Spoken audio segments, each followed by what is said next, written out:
Every Thursday, I'm doing my weekly fantasy football rankings. These are my ranks for week 3. What's going on, fantasy football fans? I'm your host, Hussein the Brain, and you're watching The Couch. Let's jump right into my PPR rankings for week 3, starting with the quarterbacks. All right, wanted to talk about Tua. I don't know. I feel like I'm an evil guy for saying this. Like, I'm gonna get shunned. I don't think Tua's that good. I think Coach Mike McDaniel's good. I think Tyreek Hill and Waddle are good. I don't think Tua's that great. So I have him in one Superflex league.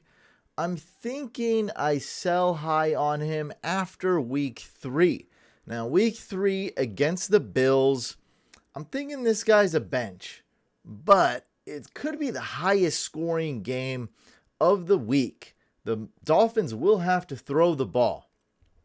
So if Tua plays well week 3, I'm going to have a very strong argument to go get a great quarterback. Maybe I can get Kyler Murray, Stafford. Maybe I can get, I don't know, Lamar. Nah, probably not Lamar. I can maybe get Tom Brady plus a player. Anyway, I'm not dying to trade away Tua. I still think he's going to have success, more so because of his receivers and his coach. But I might explore the trade market, see what's up, see if I can get over on a trade after week 3 when he performs well, because I think everyone's going to be more convinced that he passed this test. This is the actual test. Can he play well against the Bills? Probably the best defense in the league, the best team in the league. That's going to be a huge test. So a guy who I may have ranked like quarterback 13 or 14, because I saw this is projected to be an extremely high scoring game and a shootout where Tua will need to throw the ball in the fourth quarter, I'm having him ranked as my QB 12. So that's that for Tua. I'll scroll down just a little bit more to see the rankings. We're going to try to keep these videos short, closer to like 15 minutes, maybe 10 minutes instead of 25 minutes. Every time I say that, you know how it actually goes. Moving on to the running backs, though. I think Alvin Kamara is one of my favorite targets to trade for. Has like 7 fantasy points. Might as well trade for him before he does better than that. Because right now, it's 7. It's not great. He's got a rib injury. When he comes back, I fully expect him to ball out.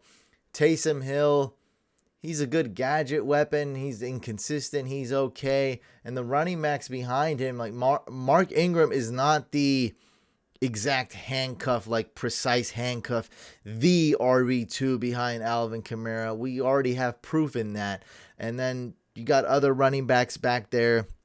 Tony Jones. Who's the other guy? Dwayne Washington? I don't even know. Like these, it's really nothing. 4 carries to Ingram, 4 carries to that guy, 4 carries to this guy. Taysom Hill gets 4 carries. Like it's nothing. It's Alvin Kamara. Great pass catcher, great runner. He's still young. He's got a lot of speed. We love Alvin Kamara. Great trade target for you. This week, the theme is to start your studs, definitely. I know that's supposed to be the theme in week 1. I think week 3, we're definitely pounding that theme again. Start your studs. Start your good players. Start Leonard Fournette. Start Nick Chubb. If you don't have any running backs, I'm still comfortable starting Kareem Hunt. He still gets a lot of usage in this offense. So even though I have him ranked somewhat low, I still like him. Kareem Hunt is still a good start. Dameon Pierce, another guy I did want to mention really quick. Dameon Pierce is getting more snaps, more carries. This Texans team does suck. Everyone hyped up Dameon Pierce and hyped up the Texans offense. Guys, remember, don't read too much into preseason. I did get a lot of stuff wrong this year for sure, but one of the things I got right, and it wasn't a player or anything, is that a lot more people were putting a lot more stock into preseason. Malik Willis is a Hall of Famer. Dameon Pierce is RB1. The Texans are making playoffs. Like, this is all stuff that people were alluding to. Of course, I'm exaggerating just because we watched a couple preseason games. Okay, so chill out with this preseason talk. I think Mitch Trubisky was a Hall of Famer in his first preseason, the first few games in his first preseason games that he played his rookie year, and we all know that Mitch Trubisky is not a Hall of Famer. Yeah, do I sound stupid right now? Yeah, but that's my point. That's why I'm saying all this stuff. It sounds dumb. Okay, so chill out on this preseason hype. The internet and Twitter is at an all-time high. I know all this sounds dumb, but this is what's going on. Sometimes you got to take a step back, and I got to let you guys know about the dumb stuff. Okay? This is what's going on. It's all overhyped more than ever, right? Like 20 years ago, this was nothing. This was not hype. We didn't go crazy over training camp news and this and that. All this is been blown out of proportion at its peak ever. You get what I'm saying? Preseason, training camp, early reports. We're buying too much into it. We're putting too much stock into it, and we're putting more stock into it than we've ever had. So know that. Have knowledge. I'm human too. I get excited for George Pickens and all that as well. Romeo Doubs. Like, I fall for it too. Don't get me wrong. We have to read into it a little bit, but use it to our advantage. Zig when they zag. When everyone's saying, the Texans are actually a really good team and Dameon Pierce is an elite running back in fantasy, let's chill out. Let's go the other way and get some proven players. Again, I've been guilty of this too a little bit for sure, with my love for guys like ETN and Breece Hall. For sure, I fell for it too as well, but not as much as other people. Yeah, at least whatever. All right, moving on to wide receivers. What we have here, Justin Jefferson should bounce back against the Lions. Amon-Ra is an elite wide receiver. I'm not as high in T. Higgins as others. I think CeeDee Lamb is a decent buy low option. He's getting a ton of targets. It's easier said than done. A lot of fantasy owners are not willing to part with CeeDee Lamb. They're really willing to part with Zeke. That's looking bad for Zeke owners. Drake London's pretty much elite, at least elite in terms of being a rookie. I don't know if we've seen numbers like this the first 2 weeks. That's just crazy. Gabe Davis says he's going to play. But we've seen this before, right? With J.K. Dobbins and these guys. I'm going to be the best receiver. I'm going to play. That's how players talk, I guess. So let's wait and see what's the news with Gabe Davis. Maybe he plays and he's limited on a snap count. Maybe he's 100%. We don't know yet. Okay. Oh, I did have something I wanted to talk about. Something very exciting here. And that is the bold prediction of the week, brought to you by Sleeper. Not only is Ryan Tannehill not going to suck this week against the Raiders, not only is Derrick Henry going to perform at an elite level against the Raiders this week, which is all stuff that other people may be saying. It's more obvious. But not just that. I think Treylon Burks is going to have a really good game. That is my bold prediction. We're seeing his snaps go up. We're seeing his targets go up. We're seeing his receiving yards go up. He's shaping to be the number one wide receiver on the Titans really soon. Again, we can go with the theme of overhyping or putting too much stock into he's got asthma and he sucks and he can't catch and he looks terrible, this and that. Right, we saw that with Jamar Chase too. I learned my lesson with that. So the play action's going to be working. Derrick Henry's going to be looking good. Ryan Tannehill's going to be looking like a normal NFL quarterback. It's all going to come true for this week. I think Derrick Henry's a good sell high after this week, just like I viewed I talked about Tua. I think Derrick Henry, more so, I'm going to really be pushing to sell him. I think I only have him in one league. I really want to sell him in that one league, but I'm going to wait after his week 3 boom performance. Anyway, Treylon Burks, only 37% of snaps week 1. Seems like only 45% of snaps week 2, but as we know, that was a huge blowout game. The Bills absolutely demolished the team, and they pulled Treylon Burks. And what I'm insinuating is like, hey, this is our star player, right? Let's pull Derrick Henry. Let's pull Treylon Burks. Let's pull Ryan Tannehill. Think about it. This guy is the number 1 receiver there. It's not Austin Hooper, right? I don't think it's Bobby Woods. I think it's this guy here, Treylon Burks. So I'm expecting a big game, maybe like 18 fantasy points. I know that's not huge. That's not, top 5 wide receiver points, nothing like that.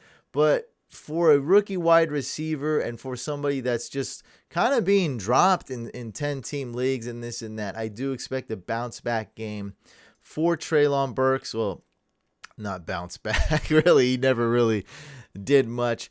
I'm going to rank him higher right here. I like him, but that is the bold prediction of the week. Treylon Burks is going to do well, and I'm going to rank wide receiver 30. Ooh, a bit risky.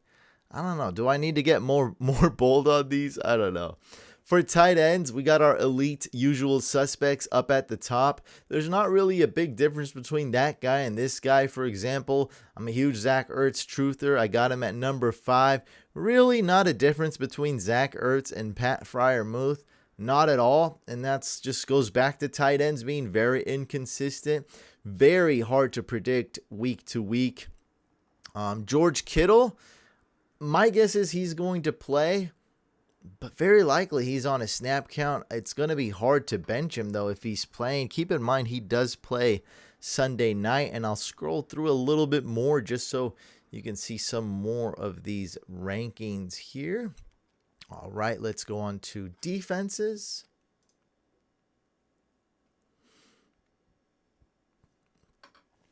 The Saints D, this should be a low-scoring game. Saints versus Panthers. They're my number 1 defense. A lot of people are hyping the Bears.